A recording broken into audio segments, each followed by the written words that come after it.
Olá, este é o programa Segurança Pública em Debate, uma realização da Associação Nacional dos Delegados de Polícia Federal Regional São Paulo, do Sindicato dos Delegados de Polícia Federal do Estado de São Paulo, do Sindicato dos Delegados de Polícia do Estado de São Paulo e da Associação dos Delegados de Polícia do Estado de São Paulo.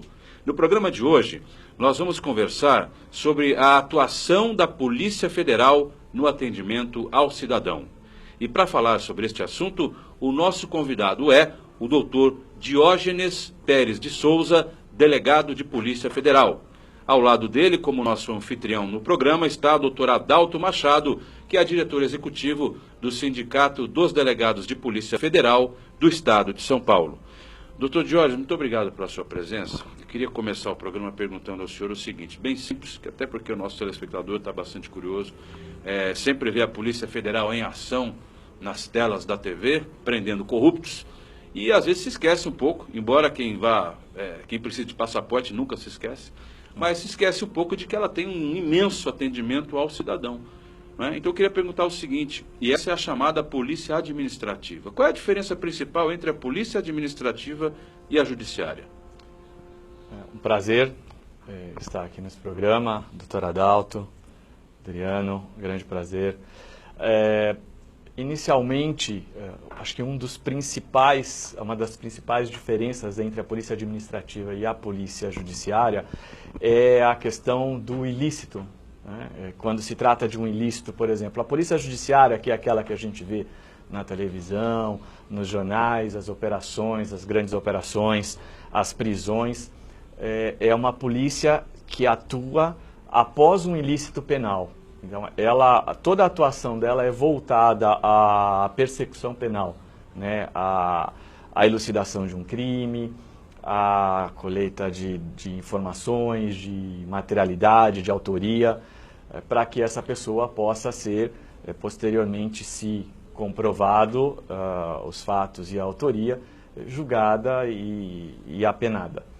Na polícia administrativa, o foco da polícia administrativa são questões relacionadas a bens, a direitos, a atividades da pessoa. É mais fácil quando a gente coloca um exemplo. A emissão de passaporte, que foi mencionada aqui, uma emissão de um documento, é uma atividade estritamente administrativa. Obviamente que dessa atividade a gente pode ter uma consequência penal, no caso, por exemplo, se alguém apresenta um documento falso, né, e isso acontece, as pessoas muitas vezes, para burlar a lei, para burlar um impedimento que ela tenha, por exemplo, às vezes elas se utilizam de documentos ou de declarações falsas, e aí nós temos um ilícito penal. Além da questão administrativa, o indeferimento do documento, ou em alguns casos sanções como multas, por exemplo, ou impedimentos, você tem aí um desdobramento penal e a gente cai para a polícia judiciária. Então elas podem andar, decorrente do mesmo fato, elas podem correr paralelo ou separados conforme a natureza do ilícito. É importante notar que o ilícito é o quê? É ser contrário à lei. Então você tem que ver naquela sociedade se aquela contrariedade à lei ela é criminal ou não, ou seja, se vai ter um processo criminal ou não, se ela é um crime que está sendo violado. Por exemplo, o cidadão que avança um sinal vermelho, ele está cometendo um ilícito, uma vez está previsto na lei que né, não pode ultrapassar o farol vermelho. Mas a sociedade julga que esse fato por si só não tem aquela relevância penal. Porque qual que é o direito penal? São direitos que tutelam os bens jurídicos,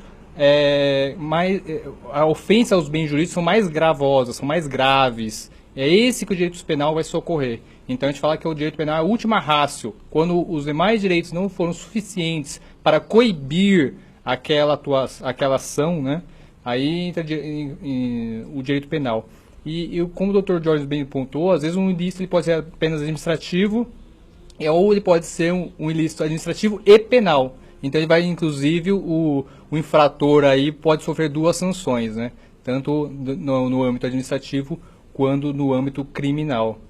A gente tem um exemplo claro disso, dizendo em questão de trânsito, no caso da pessoa que ela está dirigindo, por exemplo, embriagado. Então, existem dois desdobramentos, um administrativo em relação à carta de motorista, à habilitação, né? A multa, a apreensão do veículo, tudo isso é um caráter administrativo desse ilícito. A perda da CNH, etc. Exatamente, a pessoa vai ter um processo administrativo, então isso corre numa seara administrativa, de polícia administrativa.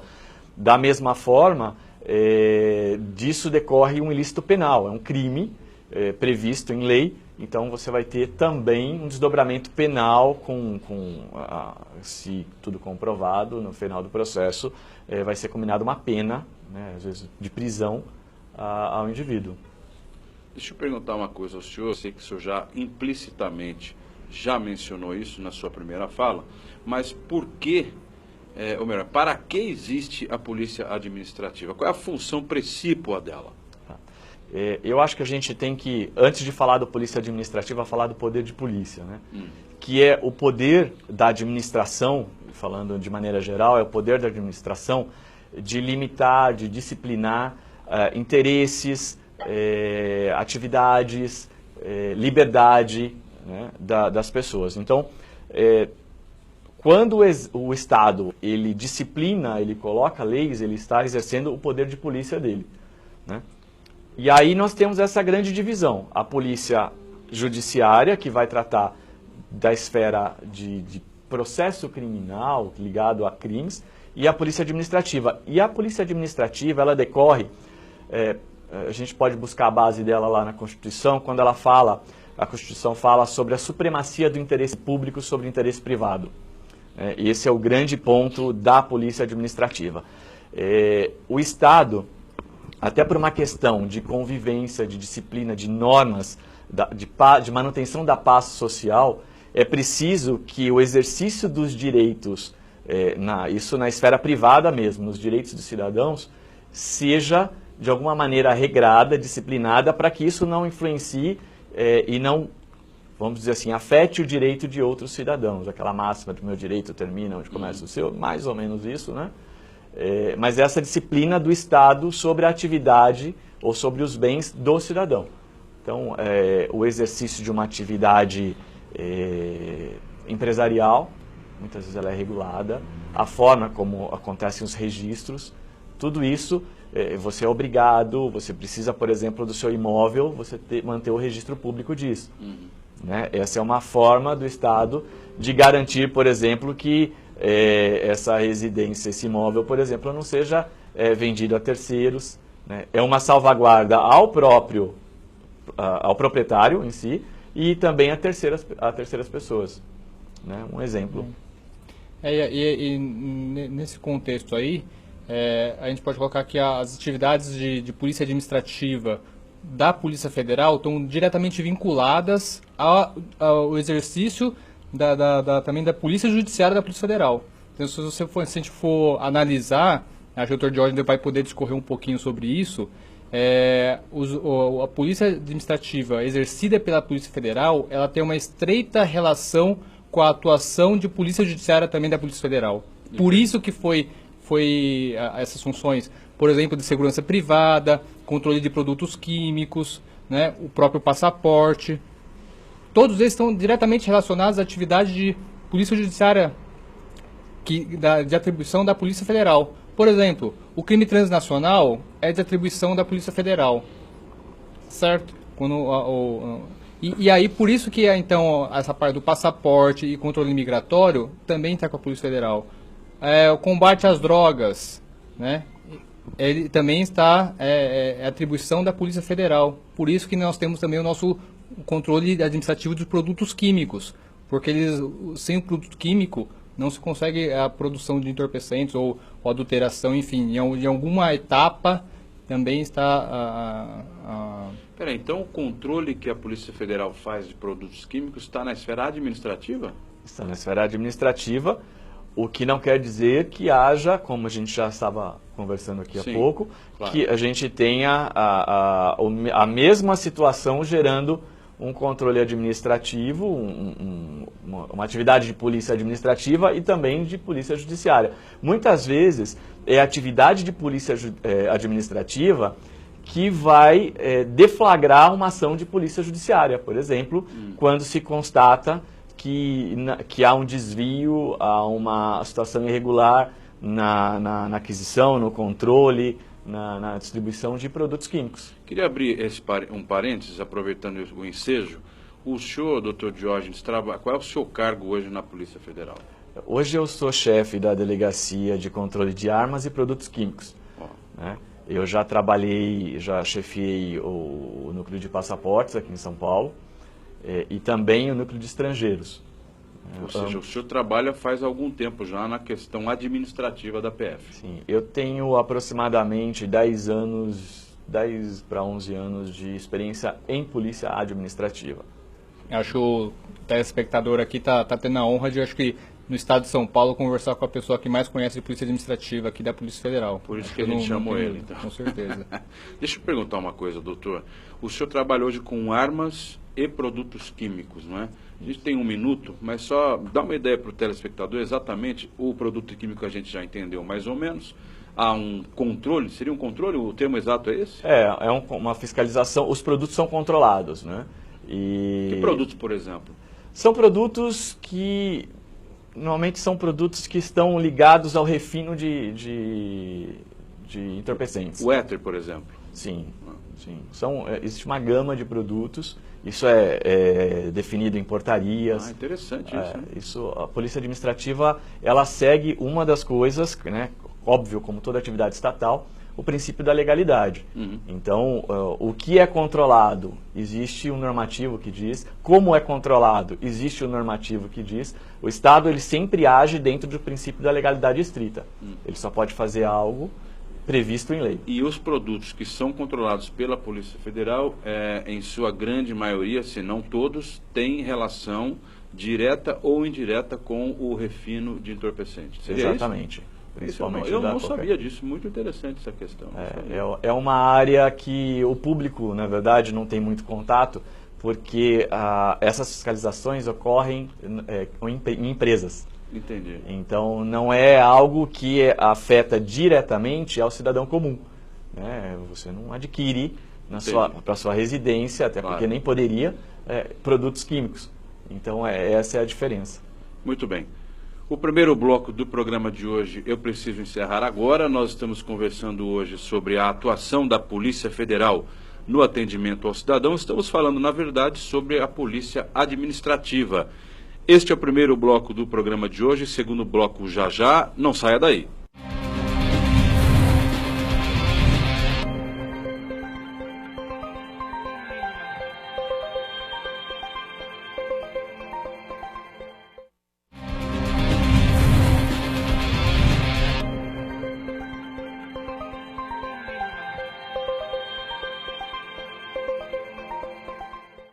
Estamos conversando hoje sobre a atuação da Polícia Federal no atendimento ao cidadão, falando sobre a Polícia Administrativa. Nosso convidado é o delegado federal Diógenes Pérez de Souza e nosso anfitrião é doutor Adalto Machado, delegado federal, diretor executivo do Sindicato dos Delegados de Polícia Federal do Estado de São Paulo. Doutor Diógenes, não deu tempo de falar no final do bloco passado, mas eu vou perguntar porque achei bastante interessante. Então, o senhor já deu uma ideia para o telespectador do porquê a Polícia Federal fazer a fiscalização de alguns produtos químicos, mas em relação às armas, qual é o papel da PF no controle? Qual é o termo que eu uso? Controle, fiscalização? Sim, o controle, na verdade, eu acho que pensando no cidadão comum, eu acho é uma das atividades que impacta diretamente o dia a dia. Então, nós temos, em relação às armas, nós temos duas grandes linhas, que uma é a que é controlada pelo Exército e é administrada pelo Exército, que é a questão do colecionador, do atirador esportivo, né, do caçador. Tudo isso, a arma é registrada no Exército, existe um sistema chamado Sigma, que é controlado, administrado pelo Exército. De outro lado, nós temos as armas que são para a defesa pessoal. Então é aquela arma que, por exemplo, o cidadão tem, ele pode ter na sua residência para a defesa sua, da sua família, no caso de uma invasão, por exemplo, de uma tentativa de crime. Mas o intuito dessa arma é estritamente a defesa pessoal. Não é uma arma para atirador esportivo, não é arma para ir ficar atirando no stand, é uma arma para manutenção na sua residência. E outro ponto é a questão do porte de arma, né? Que é algo, em geral, em tese, proibido por lei. A Lei 10.826, que é o Estatuto de Desarmamento, ela proíbe o porte de arma e traz algumas exceções, né? E aí, dentro dessas exceções, é que a Polícia Federal defere para o cidadão comum, dentro de determinadas comprovações, tudo isso previsto em lei, o porte de arma. Então, esse porte é uma atividade de polícia administrativa. Então, a Polícia Federal, num processo administrativo, vai deferir ou indeferir o porte dessa arma, inclusive no âmbito temporal, âmbito territorial, tudo isso é definido no processo administrativo. Uma curiosidade simples, por que quando se trata de arma para colecionador e afins, fica com o Exército e na outra parte fica com a PF? Por que não fica tudo num órgão só? Isso está relacionado à atividade que se pretende com essa arma. São atividades totalmente distintas, né? O fato da defesa pessoal atrai essas armas para a Polícia Federal. No caso de... Isso a lei mesmo define, tá? Quando a gente pega lá o Estatuto de Desarmamento, o Decreto 5.123 de 2004, que regulamenta o Estatuto de Desarmamento, eles definem exatamente o que é atribuição de cada um, da Polícia Federal e do Exército Brasileiro. E como as armas têm sistemas diferentes e utilizações, vamos dizer assim, diferentes, você não pode ter a mesma arma registrada nos dois locais, você não pode ter o controle do mesmo órgão, porque as condições para se ter essa arma são totalmente diferentes em um e em outro caso. É importante notar que eu trabalhei um tempo nessa delegacia, né? Então eu vivi um pouquinho dessa experiência. E o que se observa? Na verdade, quando você é atirador, colecionador, você pode ter armas que são restritas, de calibre restrito, ou então exclusivas do Exército Brasileiro. Entendi. Ou de forças policiais. Então são armas com uma letalidade muito maior, que se for empregadas em público, vamos dizer assim, ou mesmo para defesa pessoal da sua residência, o controle eu acho, da sua ação, ele é mais difícil. Ao passo que a arma para defesa pessoal, né, que é aquela controlada pela Polícia Federal, ela tem que ser de calibre permitido. Então é o famoso 38 ou um calibre 380 no caso de pistolas. Por que isso? Porque a probabilidade, por exemplo, desse armamento, de um tiro desse armamento atravessar uma parede é muito pequena, quase nula, né? Ao contrário de um colecionador que tem um fuzil em casa. Se ele for fazer uso desse fuzil para defesa da sua casa, aquele tiro pode extrapolar os limites da sua residência e vir atingir um terceiro. Então, assim, a necessidade de uma capacitação dele é muito maior. Por isso que ele é restrita pelo Exército e para as forças, né, que é combate em guerra, e para as forças policiais ainda sem alguns calibres. Mesmo as forças policiais não podem utilizar todos os calibres. Também tem os calibres permitidos para as forças policiais. São restritos, calibre restrito, mas também não é livre para as forças policiais fazerem uso delas. Nós temos também uma outra questão, que é a questão da fiscalização. Porque o próprio armazenamento dessa arma na residência, ele é diferente conforme a utilização dessa arma. Uma arma de defesa pessoal, ela normalmente vai estar pronta para a utilização. Carregada. Né? Exatamente. Municiada. Porque quando chega, alguém está invadindo sua casa, vamos para o cofre, abrir o cofre, pega a arma, municia, acabou. Tchau, né? já era. Então, assim, são situações diferentes. E a do colecionador tem que ficar até desmontada, salvo engano. Isso. Ela não pode, de forma alguma, estar pronta em emprego, ela não pode sair da residência. Tem vamos dizer assim, o intuito daquela arma, a natureza daquela arma vai definir o cuidado, o transporte, como aquela arma, as regras relativas àquela arma. Então, para ser simples, por exemplo, supondo que eu queira comprar uma arma para treinar tiro, né, e também queira solicitar um porte à Polícia Federal para a defesa pessoal, eu próprio tenho que fazer uma coisa no Exército e a outra coisa na PF. E são duas armas diferentes. Sim, entendi. São duas armas diferentes. É importante observar a palavra, se for porte. O porte é você ter autorização de você transitar com essa arma. É coisa de lei que não sabe. Na verdade, quando você se refere a que fica em casa, é posse. Posse de arma, que é o registro, tem o registro da arma. Que é para defesa. Importante que para adquirir essa arma, aproveitar para o momento, para adquirir uma arma, é necessária uma autorização prévia da Polícia Federal. Então eu não posso ir numa loja, eu não posso, de repente, alguém que tem uma arma registrada vai me vender essa arma. A própria venda de arma entre particulares, né, ela necessita de autorização prévia da Polícia Federal. Né? Não pode, é proibida a venda sem autorização da Polícia Federal. Você vê, não é um programa sobre armas, mas é muito interessante esse assunto e tenho certeza que quem está assistindo também está achando interessante. Porque a gente armas daria um programa. É? Com certeza armas, só o assunto armas daria um programa. Tem alguns detalhezinhos que o leigo não conhece. Né? Eu já tinha ouvido falar da questão da posse, não lembrava o termo. E do porte, são absolutamente distintos. Né? É mais fácil conceder um porte ou uma posse? Com certeza a posse. A posse. O registro da arma para se ter na sua residência, até porque o porte, ele pressupõe um prévio registro de arma. Exatamente. Então, o porte é algo muito mais...